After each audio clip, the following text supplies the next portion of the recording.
Welcome to Investment Blueprint, the show that guides you through the world of passive investing. In today's episode, we'll be exploring the critical topic of asset allocation and its impact on your investment portfolio. In our previous episodes, we explored the universe of passive investing and introduced you to various passive investment products. We covered a range of options from the Nifty 500 fund that provides exposure to the top 500 companies in India to debt and commodity funds that offer stability, sector-specific funds that allow you to take advantage of different market scenarios. We even took you overseas, showcasing the opportunity to invest in USA. In our last episode, we delved into factor investing and how they drive innovation in investment landscape. Today, we take a leap further and learn how should we use different instruments and in what capacity? Should we use them all? How much should I allocate to each and every instrument?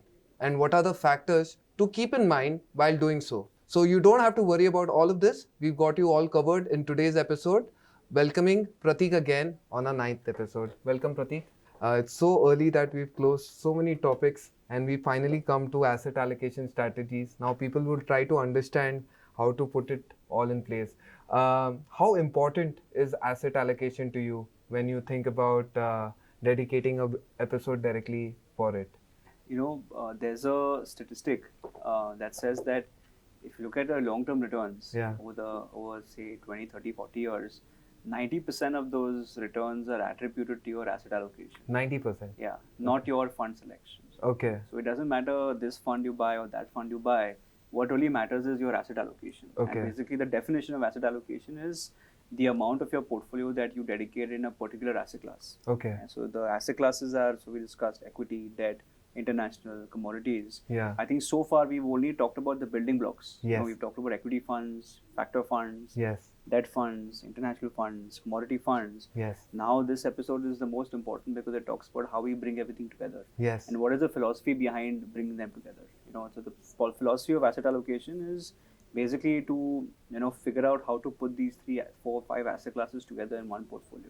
Okay. And I think that's very important because, as I said, most of your returns come from asset allocation. Yes. And also asset allocation is very important from a portfolio sort of stability perspective. Okay. So the reason why you have multiple asset classes in your portfolio is because you want protection in case certain asset classes do not do well at some point of time. Yeah. Today a lot of our investors have this misconception that if they have exposure 3 or 4 equity mutual funds, they're diversified. Yes. That's not true. When markets fall, regardless if you have a large cap fund or a small cap fund or a factor fund, everything goes down together. Yeah. So the only way to really diversify your money is to diversify it across asset classes. Yes. Which is why asset allocation is a very, very, very important part of your portfolio. And that's why we have an entire episode. Okay. No, makes sense. While you spoke about asset allocation, I could also think about how individuality would also affect a lot of asset classes, and to have multiple asset classes means to also exercise your needs, wants, and your risk appetite in different ways. How would you want to associate asset class, asset allocation on basis of different risk profiles that we have there? Yes, absolutely. So, we spoke about this in I think the first couple of episodes. Yes. That the first thing investors should do before investing is to figure out what their risk profile is. Yeah. And I think the only way to really put that into action is to really through asset allocation. Yes. If you're so a lot of investors tend to be aggressive, conservative, moderate, and I think that should reflect on your asset allocation. Yeah. It ideally should not reflect as much as to which fund you buy. Okay. So I think if you are an aggressive investor, ideally you should have more than half your portfolio into equities. Okay. And within that equities, obviously, you can look at slightly higher risk sort of funds. Okay. So I think it's very important for investors to really sort of think about what their risk profile is. Yes. And once they are set that this is my risk profile, yeah, that's when they should sort of figure out their asset allocation. Yes. And asset allocation would also help people to have money throughout, right? Like if a bad asset allocation strategy pushes off, then maybe your portfolio doesn't perform as well throughout, right? And it helps you have the money through the process. If new opportunities open up, then you've not lost a lot of money in many ways. Yeah, so the beauty about asset allocation is that it really solves a lot of problems for the investor. and so today an investor, he or she wants to know which fund to invest in, how much to invest in, should they do the SIP, when should they rebalance their portfolio, when should they sell their portfolio. So I think the beauty about asset allocation is that it's very systematic. So what happens in a portfolio is you would say that I want to have supposedly investor is a very aggressive investor. They would want to say 80% allocation towards equities and 20 towards debt. And that itself tells them that whenever I get a paycheck, I know that without thinking about it, 80% goes into my equity funds, 20% go to my debt funds. Within equity, I know that 20% should go to my international funds. So asset allocation makes it very easy for investors to deploy the money into different asset classes. So that's one. Second is, when do you sell your investments? People talk about buying, but when do you sell? The whole point about asset allocation is that it tells you when to sell. So suppose your 80% in equity goes up to say 90% because equity is done really well. That's when you know that, boss, you have to sell your investments so that your equity comes back to 80%. That's a brilliant way to look at it. So, and whereas markets crash, say tomorrow, markets fall by 30%, your 80% equity goes down to 60%. That's when you know that you have to bring it back to 80%. And guess what? You're buying at very low market conditions, so it's a great time to buy. So asset allocation really helps solve the problem of of what to buy, when to buy, when to sell. And I think it happens in a very systematic way without you having to spend too much time and effort. You have benchmarks and you just keep at it. Exactly. One thing I could also think about is I specifically look into goal-based investing. Like, I'm a big fan of it. If I have an immediate goal, I try to make a portfolio for it as well. And I could think about using this strategy to actually have mini portfolios for each goal basis on how many years. That's very recommended. I would say most investors tend to have a corpus. But I think if you have certain goals that are you saving for, it makes sense to have an asset allocation that's separate for that goal. Suppose some goal is expiring in 3 years' time. You could ideally run a very conservative portfolio. Because you don't want too much equity there. Whereas if your goal is saving to retirement, then you can have an aggressive asset allocation because you know that the money will be invested for say 25, 30 years. So I think your risk profile can also matter on the basis of goal. So I think you can have multiple sort of asset allocation buckets for your different goals.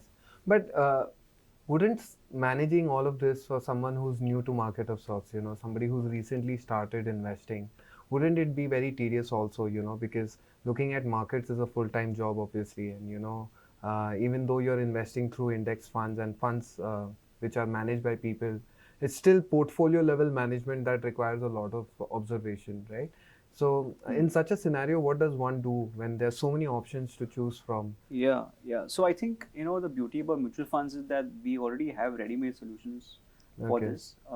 You already have so we at Motilal Oswal have a conservative and an aggressive portfolio, like a multi-asset portfolio which has a combination of equity, debt, international, and gold. So there's a fund. As a fund itself has these four, and we have an aggressive option, we have a conservative option. So conservative investor can just put their money in conservative. Aggressive investor can do aggressive investing. So we do the fund selection, we do the rebalancing, and it's also very tax efficient. So I think investors can look at ready-made portfolios. However, I do think that investors who want customization can do it themselves. I think once you select your funds, select your portfolio, it's a one-time job. All you really have to do is to rebalance the portfolio about once a year. People ask me how often should you rebalance. I think once a year is more than enough. You don't need to do more than that. So I think rebalancing is very important because it makes sure that the risk is consistent in your portfolio. So I believe that in an asset allocation portfolio, investors could do themselves. It's a one-time thing. They'll have to rebalance it once a year. If they don't want to do that, you have a lot of funds out there, multi-asset funds, asset allocation FOFs that also do this for them. So they have ready-made solutions as well. Could we dive a little bit more into the conservative and moderate asset allocation funds and to understand, because by the looks of it, I'm also understanding that some people may want to replace their entire portfolio creation with funds like these, considering they have allocation across a lot of other places. Would it be recommended, or structurally, if we could look at the asset allocation fund. Will it be recommended to follow something like this? Yeah, so I do think the whole point about launching those products is to give like a solution to investors. Yeah. So in an asset allocation fund, you are solving for risk profile, solving for fund selection, solving for rebalancing. So I do believe that it's a very good ready-made solution for investors. Okay. Although I think that maybe it's too simple, and that's why a lot of investors would want some customization. Okay. But I would say that an investor who's aggressive or who's conservative or who knows what their risk profile is can easily go with these funds. So we have asset allocation passive fund of funds. Basically, these are fund of funds, mutual funds that invest in other index funds. Okay. So one fund would invest a part of their money into, say, a Nifty 500. Okay. There would be a 5-year GSEC, which is the fixed income product. Makes there would sense. be an S&P 500.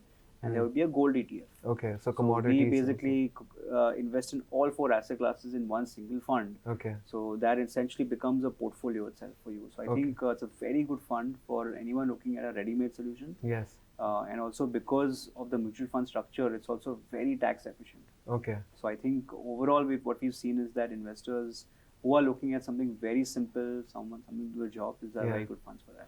Do they necessarily beat Nifty on an ongoing basis? Because I think what we've seen is that the aggressive option has beaten Nifty over the last over a very long time. So even though the risk of the aggressive option is less than Nifty, because you're sort of structurally rebalancing it and because of the international component, you see some outperformance. But I would say that investors should not really invest with the intention of beating the Nifty. They should invest with the intention of getting access to a ready-made aggressive portfolio that they don't have to constantly monitor or rebalance. They can just invest and forget. Okay. So, would you also want to talk about, considering there are different personas of sorts, how much percentage allocation are you looking into, a ready-made portfolio like this, and somebody who knows, for example, I have a hint about what I'm doing with my portfolio. So how much money should go out for funds like these?